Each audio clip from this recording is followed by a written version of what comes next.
आज आईनं शेवग्याची शेंग म्हणून साप पकडला असता. नंतर मी माझे मित्र, आमच्या गावातील सर्पमित्र रोहित कुलकर्णी यांना फोन करून बोलवले. या सापाबद्दल अनेक गैरसमज आहेत.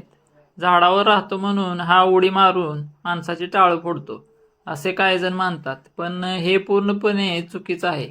हरणटोळ हा प्रामुख्याने झाडावर राहणारा साप आहे. त्याचे मुख्य खाद्य म्हणजे खारुताईची पिल्ले, पक्ष्यांची पिल्ले, छोटे सरडे आणि इतर लहान प्राणी. हा साप निमविषारी असला तरी त्याचे विष माणसासाठी सामान्य आहे, धोकादायक मानले जात नाही.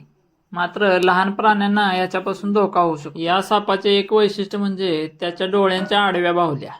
हे त्याला इतर सापांपेक्षा वेगळे बनवते. या सापाविषयी माहिती WRK NGO टीम कराडचे सदस्य आणि प्राणी अभ्यासक रोहित कुलकर्णी व सर्पमित्र योगेश हिंगण यांनी दिली.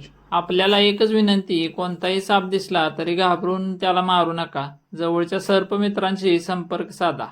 प्रत्येक साप निसर्गाच्या अन्नसाखळीतील महत्त्वाचा भाग आहे आणि त्यालाही जगण्याचा तितकाच अधिकार आहे. कमेंट करून नक्की सांगा, तुम्हाला या सापाबद्दल माहिती होती का? आणि माहिती आवडली असेल तर आपल्या व्हिडिओला लाईक करा, पेजला फॉलो करा. धन्यवाद.